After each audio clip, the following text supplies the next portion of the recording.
तुर्की के एक छोटे से गांव कैरामान में एक लड़की रहती थी, हलीमा।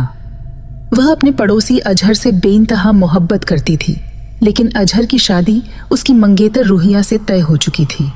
हलीमा के लिए यह गवारा नहीं था कि अजहर किसी और का हो।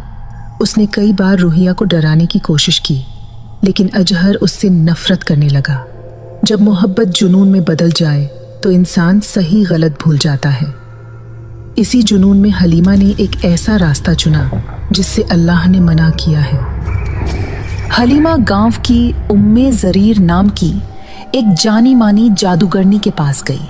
लोग कहते थे कि उम्मे ज़रीर का नाता इंसानों से कम और जिन्नों से ज़्यादा था। उसने हलीमा से कहा, तूने हराम रास्ता चुना है, पर अब पीछे हटना मुमकिन नहीं। अगर अजहर को हमेशा के लिए पाना चाहती है तो एक कुर्बानी देनी होगी। हलीमा ने पूछा, कौन सी कुर्बानी? उम्मे ज़रीर ने उसकी हथेली पर एक सियार की हड्डी रखी, जिस पर कुछ अजीब और गरीब अरबी अल्फाज खुदे हुए थे। या मालिक अल अरवाह इस्तजब ली, ए आत्माओं के मालिक, मेरी पुकार सुन। फिर उसने कहा, रूहिया की जिंदगी अब अल्लाह के हाथ में नहीं बल्कि सिहर के अंधेरे में जाएगी। मगर याद रख, एक बार यह दरवाज़ा खुला तो पीछे मुड़ने का कोई रास्ता नहीं रहेगा।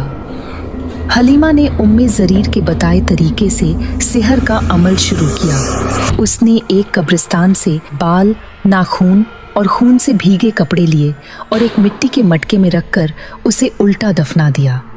इसके बाद उसने सूरत अल जिन को उल्टा पढ़ना शुरू किया।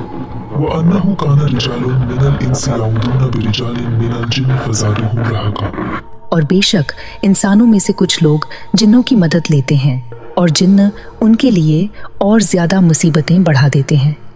जैसे ही उसने अंतिम शब्द पढ़ा, मटके में से भयानक चीख निकली। हलीमा का शरीर कांपने लगा। उसके आसपास की हवा भारी हो गई और अचानक हर तरफ सियारों के रोने की आवाजें गूंज उठीं। वह समझ गई कि उसका जादू असर कर रहा है। अगली ही रात से रूहिया अजीब हरकतें करने लगी। रात को सोते सोते अचानक उठकर कुरान के उल्टे शब्द बड़बड़ाने लगती। कभी कभी वह खाली जगह को देखकर तेजी से हंसती और फिर रोने लगती। उसकी आंखें गहरी काली हो गईं और उसके जिस्म पर नीले नीले दाग उभरने लगे। वह जमीन पर बैठकर रोटी हुई उंगलियों से बाल नोचती और अपने ही खून से दीवारों पर अल-लज़ीफ़ दुष्ट आत्माओं के नाम लिखने लगती। अजहर और उसके घर वाले समझ गए कि यह कोई आम बीमारी नहीं बल्कि कुछ शैतानी ताकत का असर है। उन्होंने गांव के इमाम जुबैर को बुलाया, जो रुकैया शरीफा इस्लामी झाड़ फूंक करते थे। इमाम जुबैर ने जैसे ही सूरत अल बकरा की यह आयत पढ़ी, अगर वे फिर भी न माने तो कह दो, अल्लाह मेरे लिए काफ़ी है, उसके सिवा कोई इबादत के लायक नहीं और वही अर्श ए अजीम का मालिक है। रूहिया ने अचानक भयानक चीख मारी।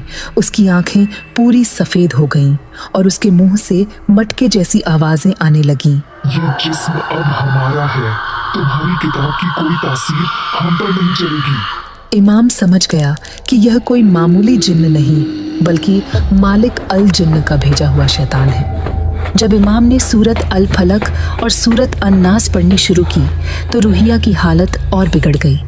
उसने ज़मीन पर गिरते हुए अपना सिर जोर से पटक दिया और अचानक उसके मुंह से हलीमा की आवाज़ निकली, मुझे माफ़ कर दो, मुझे नहीं पता था कि इसका अंजाम इतना भयानक होगा।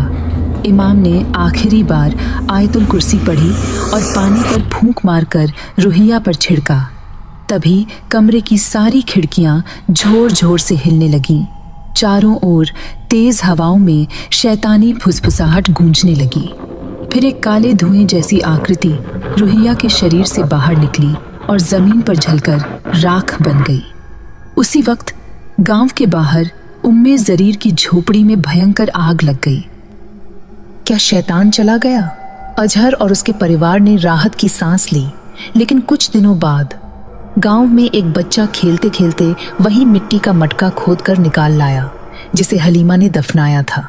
जैसे ही उसने उसका ढक्कन हटाया, अंदर से एक तेज चीख निकली और रात भर पूरे गांव में कुत्तों और सियारों की डरावनी आवाजें गूंजती रहीं। कुछ लोग कहते हैं कि हलीमा की आत्मा अब भी उस गांव में भटक रही है और जो भी रात के तीसरे पहर या मालिक अल अरवाह या मालिक अल अरवाह कहकर पुकारता है, उसे अंधेरे में कोई काली परछाई दिखाई देती है, क्योंकि सिहर एक कर्ज है और शैतान उसे सूद समेत वसूल करता है।